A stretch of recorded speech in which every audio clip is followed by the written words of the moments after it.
किसी ने नहीं देखा? सुजीन ब्रदर का सेशन, मेरा सेशन, उसमें कुछ सिमिलैरिटी किसी ने देखा?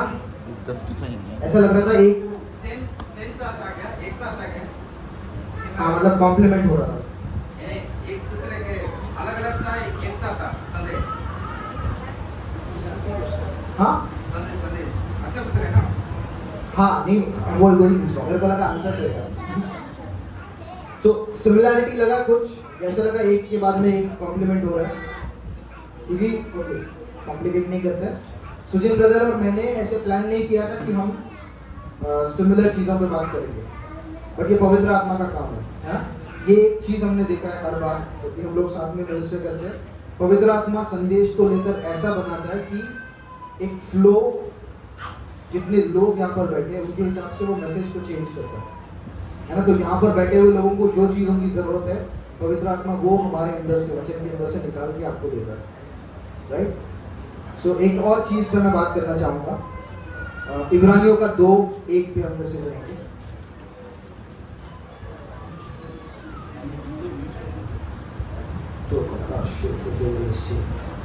इस कारण चाहिए कि हम उन बातों पर जो हमने सुनी है और भी मन लगाए, ऐसा न हो कि बहकर उनसे दूर चले जाए।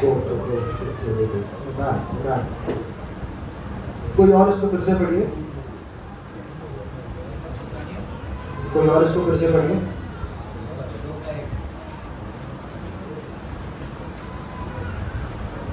इस कारण चाहिए कि हम उन बातों पर जो हमने सुनी है और भी मन लगाए, ऐसा न हो कि बहकर उनसे दूर चले जाए। आमेन। तो यहाँ पर ये वचन कह रहा है कि इन चीजों को जिनको हमने सुना है उनको हमको अपने मन को लगाकर रखना है ना।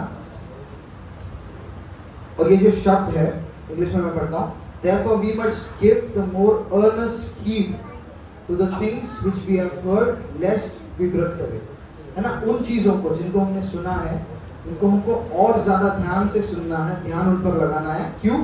क्योंकि अगर हमने ऐसा नहीं किया तो वो हमारे हाथ से छूट जाएंगे, और शैतान यही चाहता है, क्योंकि उसको पता है कि वचन अगर एक विश्वासी के दिल में जाकर फल लेकर आता है तो उसका खेल खत्म होता है। वो ये बहुत अच्छे से जानता है, इसीलिए हमेशा वो जो अटैक करता है वचन के ऊपर ही करता है। ऐसा कुछ लोगों ने महसूस किया होगा कि जब आप बोलते हो कि अभी मैं चंगाई के लिए परमेश्वर पे विश्वास करूंगा, तो थोड़े टाइम के बाद में आपको ऐसा लगता है कि कुछ बीमारी के सिम्टम्स आपको दिख रहे हैं, अचानक से सर्दी हो जाएगा, कुछ होगा। या अगर आप बोल रहे हो अब मैं विश्वास कर रहा हूँ कि परमेश्वर मेरा चरवाहा है, मुझे किसी भी चीज़ की कटी नहीं होगी, इस वचन को मैं अभी अपना बना रहा हूँ, उसके बाद में इमीडिएटली आप देखोगे कि बिल्स आपको आ रहे हैं, है ना। कहाँ से बिल्स आ रहे हैं आपको समझ में नहीं आ रहा है। ये क्यों होता है? क्योंकि शैतान वचन के खिलाफ आक्रमण करता है। वो नहीं चाहता है कि ये वचन हमारे दिल में बीज, है ना, दिल में जड़ ले, कि वो अगर होगा तो उसका काम खत्म हो जाएगा। और ये वचन फिर से हम जाएंगे हिब्रूस का जो 2:1 हमने पढ़ा था, उसका जो ग्रीक में अर्थ है वो मैं 1 मिनट एक्सप्लेन करता हूँ। इब्रानियों का 2:1, therefore we must pay much close attention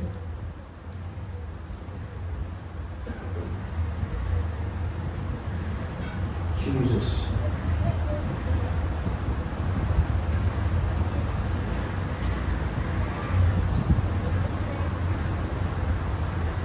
मेरा ग्रीक बाइबल का ऐप खोल रहा हूँ। Yes, therefore we must give the more earnest heed, है ना। किंग जेम्स वर्जन में लिखा है कि we must give the more earnest heed। Hindi में क्या लिखा है? इस कारण चाहिए कि हम उन बातों पर जो हमने सुनी है और मन में लगाए, ऐसा ना हो कि बहकर उनमें से दूर चले जाए। और भी मन लगाए, है ना। जिन बातों को हमने सुना है उनको, उनके ऊपर हमको और भी मन लगाना है। लेकिन बहुत बार ऐसा होता है कि एक ट्रेंड आता है, क्योंकि हमने अगर एक समाचार सुना है ना, एक मैसेज हमने सुना है, अगली बार अगर वो कोई बोलता है ना, कोई प्रीचर उसको फिर से बोलता है, बहुत बार होता है, ऐसा होता है कि हम वो प्रीचर के पहले जाके वो वर्स खोल के बोलते हैं, अरे हाँ मेरे को तो पता है। उसमें हम लोग क्या कर रहे हैं, उस वचन को हमारे दिल में प्रवेश करने से रोक रहे हैं, क्योंकि हमको लगता है ये तो मैंने सुन लिया, इसको रिपीट करने की जरूरत नहीं है। और ये वचन उसका एकदम उल्टा बोल रहा है। ये वचन बोल रहा है कि जो तुमने सुना है उसके पास अगर तुम बार बार नहीं जाओगे तो क्या होगा, वो तुमसे छूट जाएगा। और ये जो वर्ड है give the more earnest heed, उसका एक अर्थ है टू होल्ड द माइंड। मतलब ऐसा समझिए कि आप किसी से लड़ रहे हो, है ना, आपने उसका सिर जबरदस्ती से पकड़ के ऐसे दीवार पे सटा के रखा है, आप उसको हिलने नहीं दे रहे हो, तो वो बोल रहा वचन बोल रहा है कि अपने मन को ऐसे आपको पकड़ कर उस वचन पे लगा के रखना है, ताकि वो वहां से हिले नहीं। परिस्थिति आए, अटैक्स आपके खिलाफ आए, आपको लोग पागल बोले, आपको बोले कि अरे ये तुम प्रैक्टिकल वर्ल्ड में नहीं जी रहे हो, कुछ भी आपको बोले, आप अपने मन को उस वचन से नहीं हटाओगे, तभी वो फल ला पाएगा। क्योंकि सबसे शक्तिशाली जो चीज परमेश्वर ने हमको दिया है वो बीज है। आज पूरा दुनिया बीज पे चलता है ना। हम जो फल खाते हैं, हम जो खाना खाते हैं, वो बीज से उत्पन्न हुआ है। हम खुद बीज से उत्पन्न हुए हैं। जो चिकन हम खाते हैं वो बीज से उत्पन्न हुआ है, जो सब्जियां भी हम खाते हैं वो बीज से उत्पन्न हुई है ना। तो जो भी इस संसार में हम लोग देख रहे हैं, परमेश्वर ने उसको बनाया है और वो एक बीज के समान काम करता है। लेकिन अब परमेश्वर का वचन खुद एक बीज है। मार्क 4 में हम जाएंगे, मार्क 4।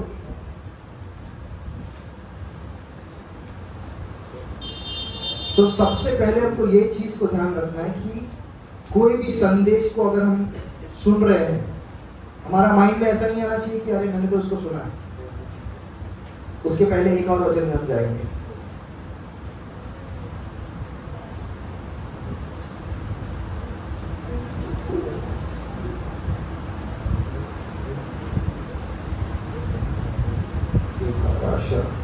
पहला कोरिन्थियों का 8:2, कोई पढ़े?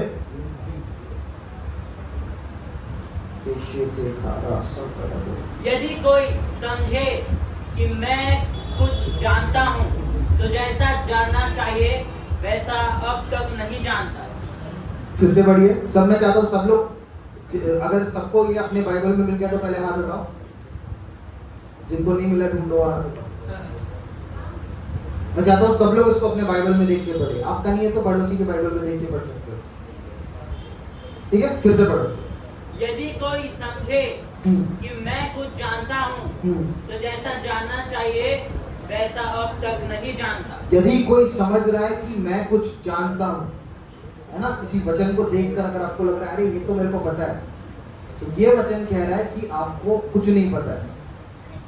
ये मैं नहीं बोल रहा, ये वचन बोल रहा है। पिछले सेशन में सुजिन भाई ने बहुत अच्छे से एक्सप्लेन किया कि परमेश्वर का जो वचन है वो स्वर्ग में स्थापित हो गया है। Forever, O God, your word is settled in heaven.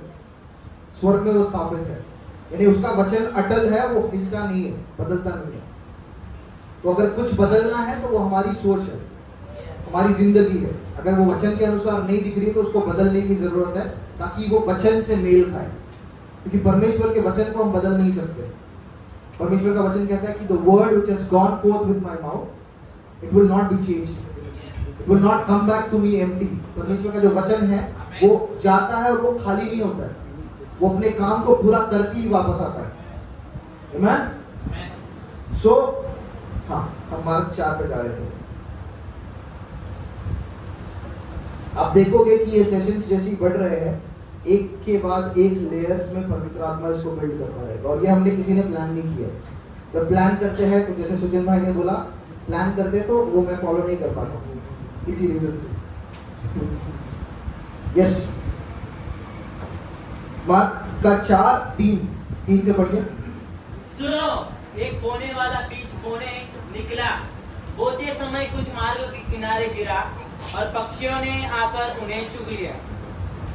कुछ पथरीली भूमि पर गिरा जहां उसको बहुत मिट्टी न मिली और गहरी मिट्टी न मिलने के कारण जल्द उग आया, और जब सूर्य निकला तो जल गया और जड़ न पकड़ने के कारण सूख गया।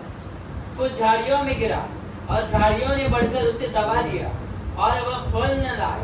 परंतु कुछ अच्छी भूमि पर गिरा और वह उगा और बढ़कर फलवंत हुआ, और कोई 30 गुना, कोई 60 गुना और कोई 100 गुना फल लाए। बस।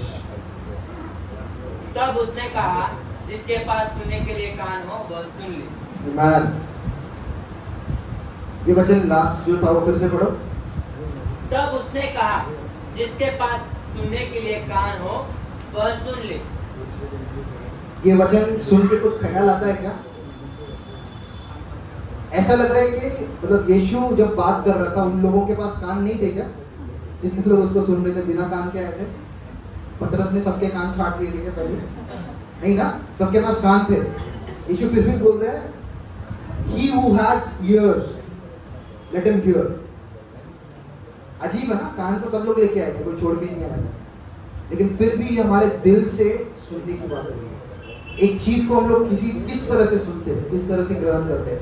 यहाँ से जो शब्द हम लोग बोल रहे हैं आज, आप लोग सोच सकते हो कि ये मनोज बोल रहा है, आप लोग सोच सकते हो सुजिन बोल रहे हैं, आप लोग सोच सकते हो पॉल सरवनन बोल रहे हैं, या आप सोच सकते हो पवित्र आत्मा इनके द्वारा मुझसे बात कर रहा है, या आप सोच सकते हो मेरा पति इधर होना चाहिए था, आज का मैसेज उसके लिए ही था, है ना, या मेरी पत्नी इधर होनी चाहिए थी, आज का मैसेज उसके लिए था, प्रभु उसको नम्र करना चाहता था। ऐसा अगर आपको लग रहा है तो यह मैसेज आपके लिए ही था, है ना। तो हम किस तरह से सुन रहे हैं, जो संदेश हम लोग सुन रहे हैं उसको किस कान से हम सुन रहे हैं। अगर हम ये सोच रहे हैं कि अरे ये मेरे को पता है ना, पास्टर से पहले मैं ढूंढ लेता हूँ, तो वो आपको उसके लिए हम रिवॉर्ड देंगे इस पीढ़ी के लिए, बट वचन कहता है कि आप कुछ नहीं जानते जैसा आपको जानना चाहिए। तो जब मैं ये बोलता हूँ कि मुझे ये आ गया, मुझे ये पता है ना, ये वचन अरे बाय हार्ट है, बाय हार्ट होना अच्छी चीज है, लेकिन अगर वो मेरे जीवन में काम नहीं कर रहा है तो गड़बड़ परमेश्वर की ओर से नहीं है ना। परमेश्वर ने आशीष को रोक के नहीं रखा है, नॉट दिस आशीष को रोक के नहीं रखा है ये बोल के कि नहीं, जब तक तू पूरा अच्छा नहीं होता है तब तक मैं नहीं दूंगा। एफिसियों का 1:3, हम फिर से इधर आ रहे हैं, प्रॉमिस। एफिसियों का 1:3 कोई पढ़ो, सिर्फ एक जाऊँ वहाँ पे, बाकी सब लोग 5-4 में ही रहो। हमारे प्रभु मसीह के परमेश्वर और पिता का धन्यवाद हो कि उसने हमें मसीह में स्वर्गीय स्थानों में सब प्रकार की आत्मिक आशीष दी है। उसने हमें मसीह में स्वर्गीय स्थानों में सब प्रकार की आशीषें दे दी है ना। तो परमेश्वर आज आपको आशीष नहीं दे रहा है, उसने आपको आशीष दे दिया है यीशु मसीह में 2000 सालों पहले। अब आप पूछोगे, पूछो सब लोग पूछो, मेरा आशीष किधर है? ये आशीष सुनेत्रा का है, आपका आशीष आपको ढूंढना पड़ेगा। क्या होगा? हमारा आशीष उस वचन के अनुसार आत्मिक स्थानों में है ना। All spiritual blessings have been given to us in heavenly places। यानी ये क्या हुआ, हमारी आत्मा में जब हमारा नया जन्म हुआ, आत्मा के अंदर परमेश्वर ने सारी आशीषें है ना, परमेश्वर खुद, परमेश्वर की सारे चरित्र के साथ, उसके सारे सामर्थ्य के साथ वो खुद हमारे अंदर आकर समा गया है हमारी आत्मा में। इस समय हमारी आत्मा हूबहू यीशु मसीह जैसी दिखती है। पहला यूहन्ना का 4:17 पे हम जाएंगे, उसके बाद में मार्क 4 में पक्का आएंगे।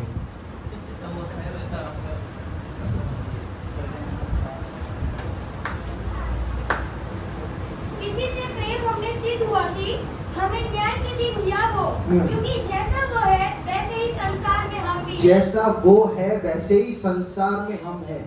स्वर्ग में जाके हम बन जाएंगे ऐसा नहीं बोला। कितने लोगों को लगता है आप यीशु मसीह जैसे हो? सब कॉपी कर रहे हैं, लेकिन हमको ये महसूस नहीं होता ना। हर रोज उठ के कोई देखता है कि आईने में अरे यीशु मसीह क्या अच्छा लग रहे थे, हम ऐसा नहीं बोलते क्योंकि ये चीज हमको महसूस नहीं होता है। लेकिन ये वचन कह रहा है कि जैसा यीशु मसीह है इस समय पे, हम, आप और मैं इस संसार में अभी वैसे है, एग्जैक्टली जैसा यीशु मसीह है। लेकिन मेरे बाल यीशु मसीह जैसे नहीं है ना, मैं, मेरा हाइट वाइट कुछ भी यीशु मसीह जैसे नहीं दिख रहा है शरीर में। इसका मतलब क्या है? ये जो परिवर्तन हुआ है spirit soul body in 30 seconds, तो हमारे अंदर है ना, हमको जो परमेश्वर ने बनाया 3 हिस्सों से बनाया। एक शरीर है, एक जीव है और एक आत्मा है। शरीर जो है उसको हम महसूस कर सकते हैं ना, जब किसी को चींटी काटता हूँ, किसी को गुदगुदी करता हूँ तो उनको महसूस होता है, वो हमारा शरीर है। जीव क्या है? मैं बिना आपको छुए आपको दुख दे सकता हूँ, दर्द दे सकता हूँ। आपको अगर मैं बुराई करूँ, आप बोलते लग गया, लेकिन शरीर से खून नहीं आ रहा होता। वो कहाँ पे हमको महसूस होता है? हमारे जीव में, जिसको हम महसूस कर सकते हैं। लेकिन एक तीसरा हिस्सा है हमारे अंदर जो हमारी आत्मा है, और वो आत्मा पूरी तरह से यीशु मसीह जैसी बन गई। जब हमारा नया जन्म हुआ तो पुराना पाप वाला मनुष्य मर गया और हम में सब कुछ नया हो गया। पहला कोरिन्थियों का 2 कोरिन्थियों का 5:17। इसके बाद में कभी तो हम 5:4 करेंगे। 2 कोरिन्थियों का 5:17। इसीलिए यदि कोई मसीह में है तो वह नई सृष्टि है। कितने लोग मसीह में इधर? बाकी सब लोग अपनी जगह पे खड़े हो जाओ और अपना जीवन यीशु मसीह में दे दो। कितने लोग यीशु मसीह में हैं? सच्ची में सब लोग हैं? आमीन। पढ़ो फिर से। इसीलिए यदि कोई मसीह में है तो ये आपसे और मुझसे बात कर रहा है। पढ़ो। तो वह नई सृष्टि है। वो नई सृष्टि है। पुरानी बातें बीत गई है। पुरानी बातें बीत गई है। देखो सब बातें नई हो गई। देखो सब बातें नई हो गई है। तो कितने लोगों ने नया जन्म होने के बाद में आईने के सामने जाके अपने आप को देखा अगले दिन? और कितने लोगों को सब पुरानी बातें चली गई और सब नया हो गया? ऐसा दिखा? किसी को दिखा? शायद आपका चेहरा थोड़ा अलग दिख रहा होगा खुशी के मारे, तो परमेश्वर का आनंद जो हमारे अंदर आता है। बट उसके अलावा जो फैट वैट था, वेस्ट साइज जो था, वो उतना ही था ना, ज्यादा फर्क नहीं पड़ा होगा।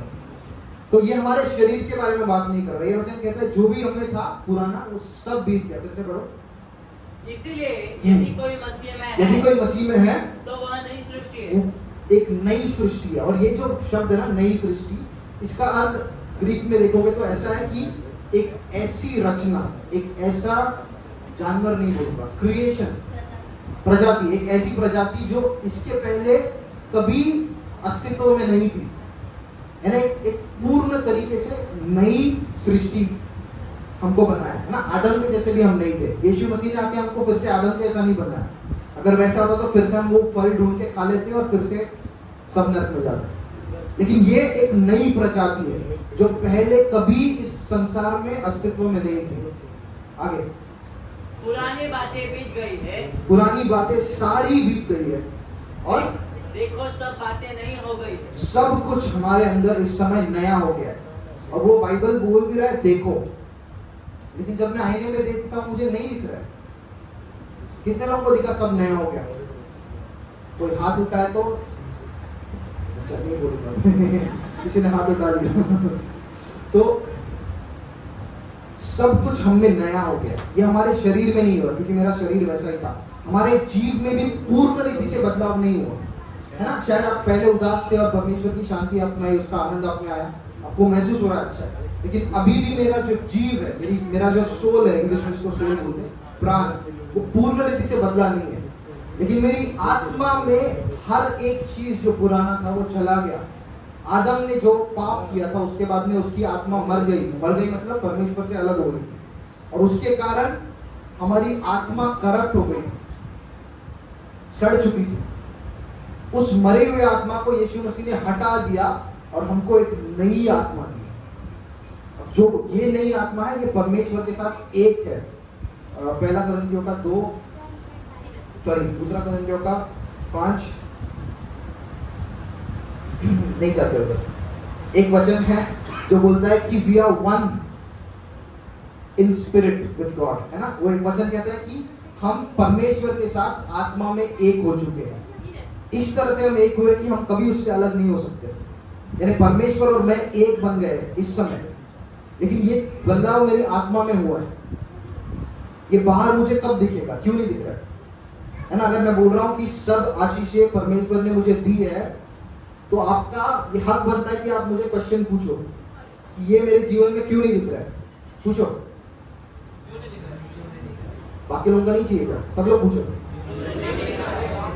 अब हम वचन में जाएंगे, याकूब में जाएंगे, मार्क 4 को आप थोड़ी देर के लिए भूल जाओ।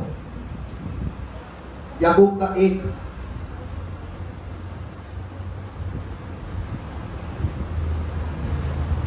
वचन 22 से हम आगे बढ़ेंगे। 22 से वचन पर चलने वाले बनो, वचन पर चलने वाले बनो और केवल सुनने वाले नहीं, केवल सुनने वाले नहीं, जो अपने आप को धोखा देते हैं, जो अपने आप को धोखा देते हैं। इस पे हमने डिटेल में पहले बात किया था, अब नहीं करेंगे। आगे आगे जाओ।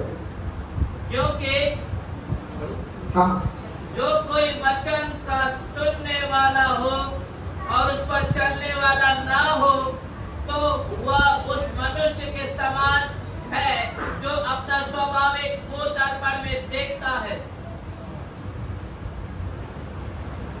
आगे।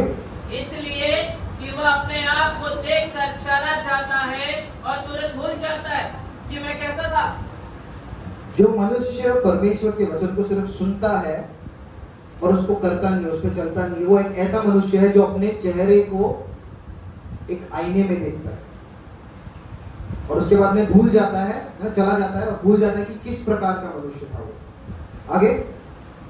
पर जो व्यक्ति स्वतंत्रता की सिद्ध व्यवस्था पर ध्यान करता रहता है वो अपने काम में इसलिए आशीष पाएगा कि सुनकर भूलता नहीं पर वैसा ही काम करता है। आमेन, आमेन। ये वचन क्या बोल रहा है हमको?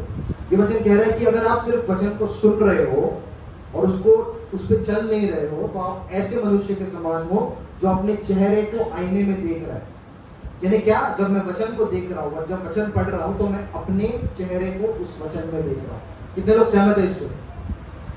यानी परमेश्वर का वचन एक दर्पण है, परमेश्वर का वचन एक आईना है जो मुझे मेरी पहचान दिखाता है ना? मैंने थोड़ी देर पहले पूछा कि नया जन्म पाने के बाद में क्या हमने आईने में अपने आप को बदला हुआ देखा?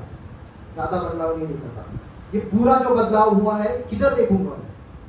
ये परमेश्वर के वचन में मुझे पता चलेगा कि ये, क्योंकि ये मेरा आईना है, ये मेरा आत्मिक आईना है। मेरी आत्मा में क्या बदलाव हुआ है परमेश्वर का वचन मुझे बताता है।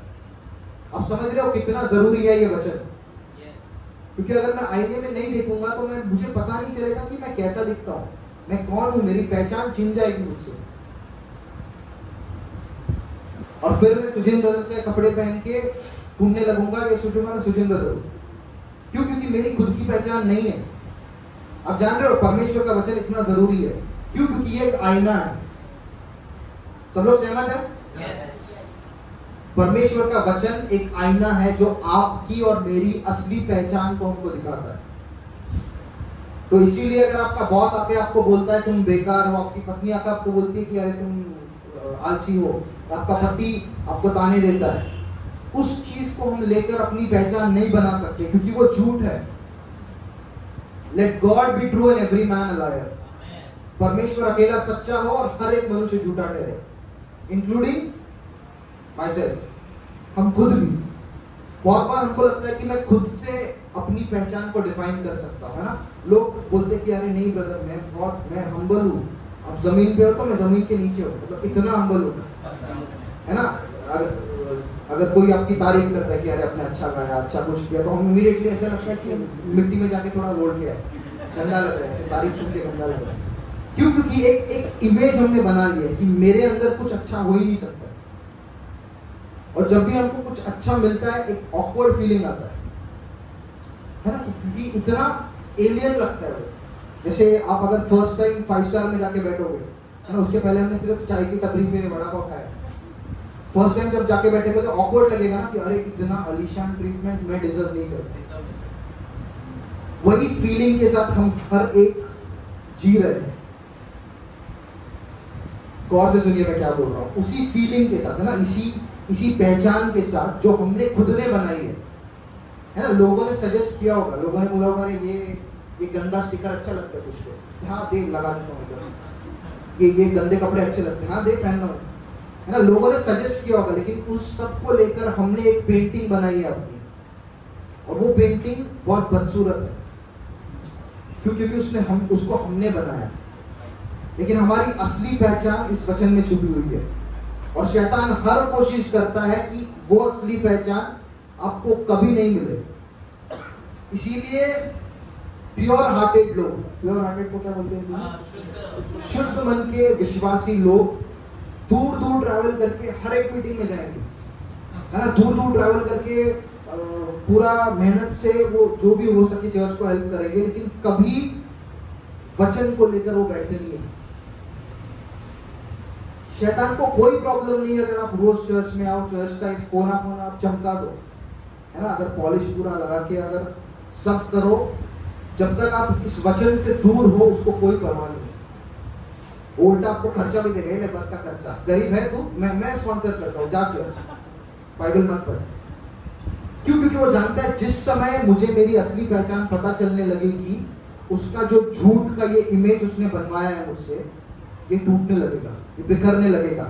मैं समझूंगा कि अरे मैं गरीब नहीं हूं, मैं समझूंगा कि मैं पापी नहीं हूं, मैं समझूंगा कि परमेश्वर मुझसे नाराज नहीं है, परमेश्वर को मुझसे देखकर घिन नहीं आती है, परमेश्वर मुझसे देखकर शर्मिंदा नहीं होता है। बहुत सारे लोग, मैं सेंस कर रहा हूं कि बहुत सारे लोग यहाँ पर है जो खुद को पसंद नहीं करते ना। अगर अकेले में आप बैठो और खुद के बारे में आप क्या सोचते हैं, इसके बारे में अगर आप सोचोगे तो बहुत सारे लोग खुद को पसंद नहीं करते, और इसीलिए उनको लगता है कि कोई कॉम्प्लीमेंट दे, वो भले ही हम्बल होके मिट्टी में लोल के उसको नकार देंगे, बट वो जब कॉम्प्लीमेंट आता है उनको थोड़ा अच्छा लगता है कि अरे कोई तो सोचता है मैं अच्छा। और ये बहुत दुख की बात है। हमको जब लोगों के कॉम्प्लीमेंट से ही अगर खुशी मिल रही है, वो एक सीधा साधा प्रूफ है इसका कि हम अपनी असली पहचान को नहीं जानते। वो इतना टूटा हुआ इमेज है हमारे मन में कि लोग जब आकर हमारे बारे में कुछ अच्छा बोलते हैं तब हमको थोड़ा बेहतर महसूस होता है। उसी प्रकार से लोग अगर हमारी बुराई करते हैं, वो टूटा हुआ इमेज जो है वो और आईने के जैसा टूटता जाता है, इररिप्लेसेबल हो जाता है। इसलिए लोग बोलते हैं ना, जो लोग मुझसे आपसे बहुत ज्यादा प्यार करते हैं, वही आपको बहुत ज्यादा हर्ट करते हैं। झूठ है।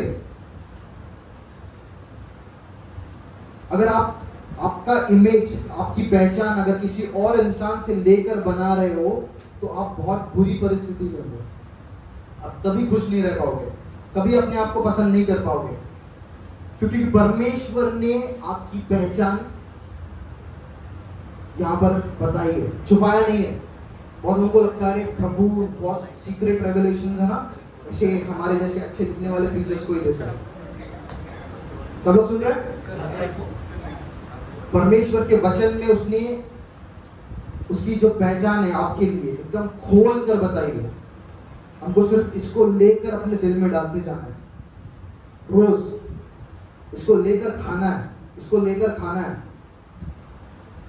भजन संहिता में जब सुजन ब्रदर वो वचन बता रहे थे, एक और वचन पे मेरी नजर गई। भजन संहिता का 119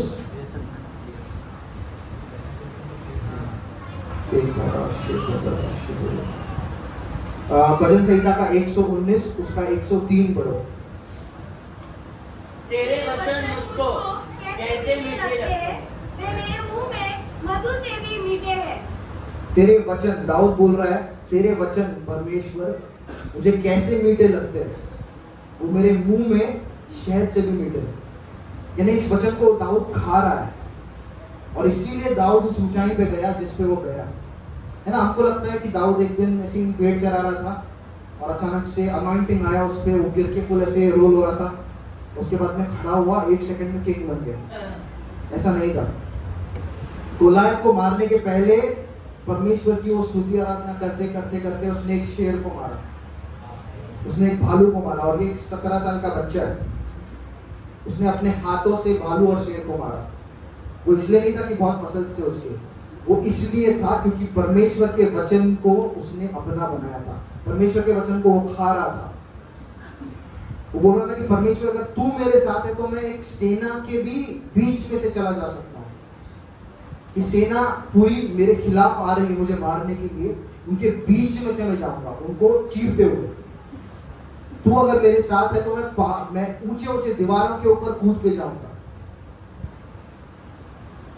मेरे डैड का फेवरेट वचन है भजन संहिता 1। हम किधर जा रहे हैं मेरे को नहीं पता है। भजन संहिता 1 पे हम जल्दी से जाएंगे, और ये जो अध्याय है एक ऐसे इंसान के बारे में बोल रहा है जिसने परमेश्वर के वचन को अपनी रुचि बनाई है। वो दिन रात परमेश्वर के वचन में मनन करता है। He delights in meditating the law of God day and night. कोई पढ़ा उसको? परंतु वह तो यहोवा की व्यवस्था से प्रसन्न रहता है और उसकी व्यवस्था पर दिन रात ध्यान करता रहता है। हाँ, आगे। वह उस वृक्ष के समान है जो बहते नालियों के किनारे लगाया गया है और अपने ऋतु में फलता है। Yes. इसके पत्ते कभी मुरझाते नहीं।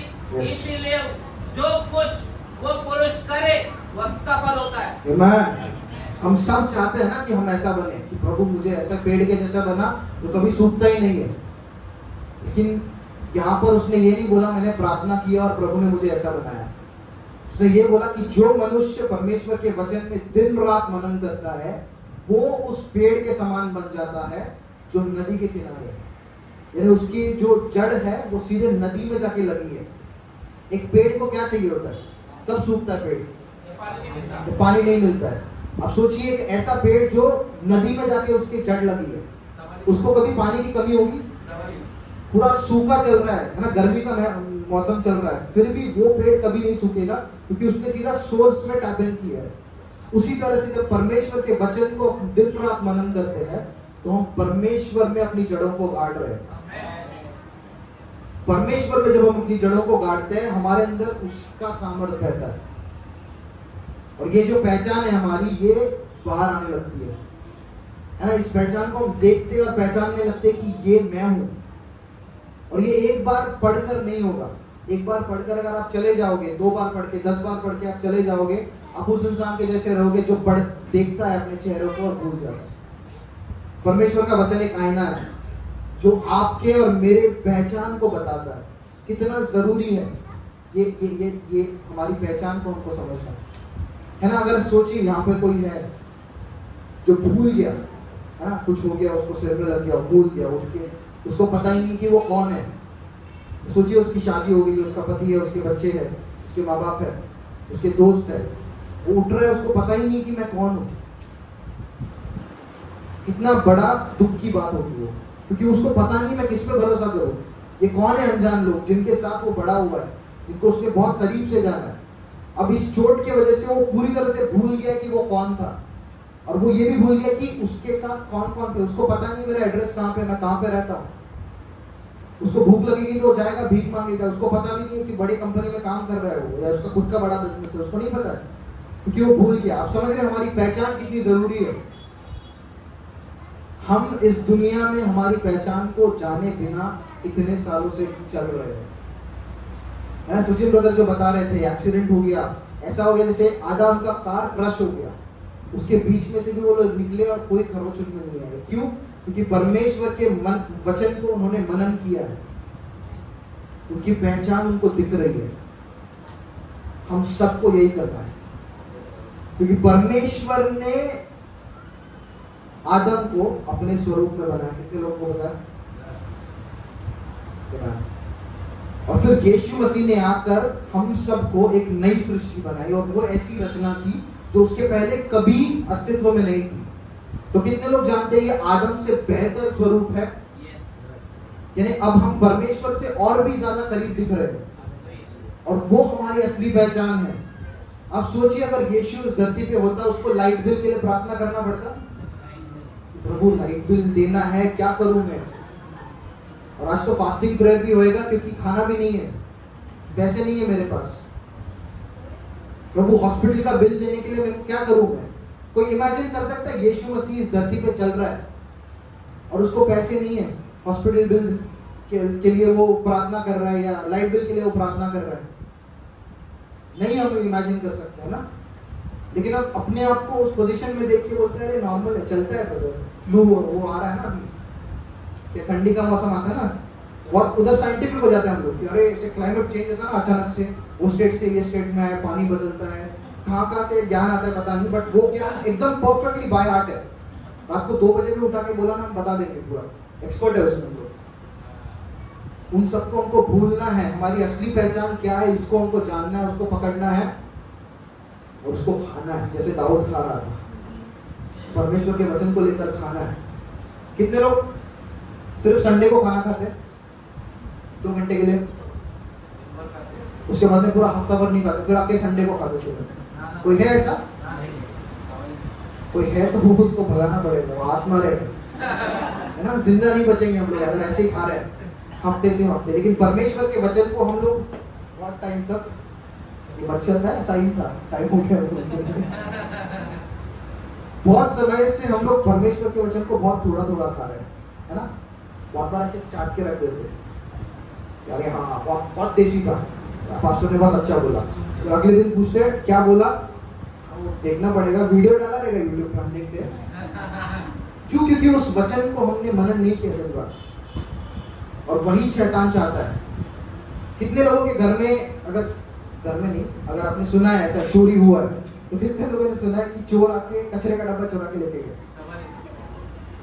नहीं ना, क्या चुराता है वो, सोना, पैसे, जहाँ पे चांदी हीरे वगैरह, अगर उसको पता है वो लेके जाता है, क्योंकि वो सबसे ज्यादा कीमती है। मार्क 16 में, नहीं सॉरी मार्क 4 में एक वचन देखेंगे हम, हमारे पास 3 मिनट है।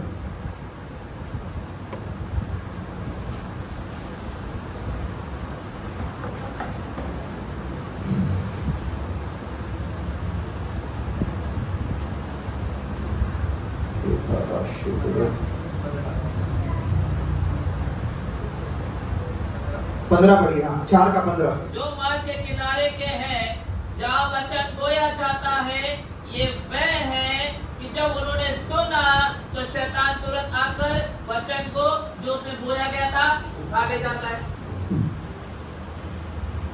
क्या पर लिखा है, शैतान आके वचन को चुराता है ना, शैतान आके टीवी को नहीं चुराता है, क्योंकि कि वो रहेगा तो उसका फायदा है, हमारा मन परमेश्वर के वचन पर नहीं लगेगा ना, ज्यादा, जितना ज्यादा हमारा टाइम बढ़ सकता है उतना उसके लिए अच्छा है।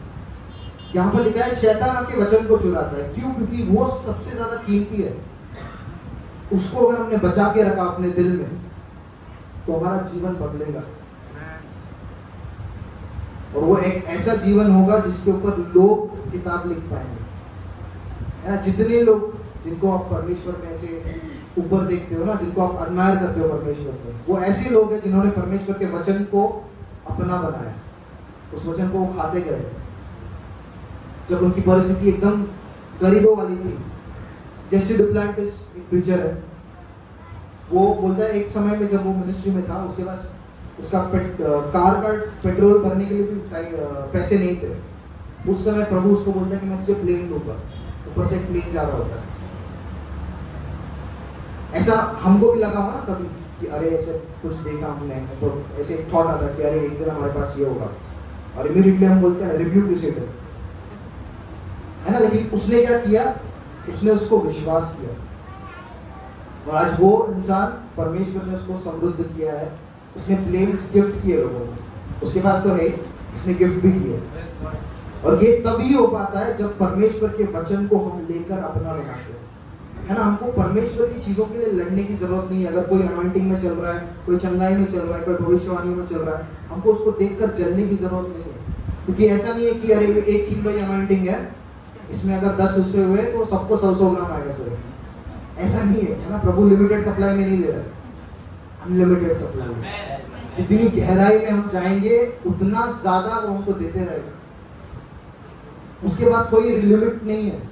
तो हमको किसी और को देखकर जलने की जरूरत है ही नहीं। अगर वो कर रहे हैं तो फिर से पहचान का कंफ्यूजन है, क्योंकि हमको अपनी पहचान नहीं पता है। हमको देख रहा है कि इसका थोड़ा पहचान मेरे से बेटर लग रहा है, मैं कॉपी करता हूँ, और वो आप कॉपी कर भी लोगे तो फर्स्ट कॉपी रहोगे, सिर्फ ओरिजिनल नहीं बन पाओगे। ओरिजिनल हमको जो परमेश्वर ने बनाया है, हम वही है। मेरा समय समाप्त हो।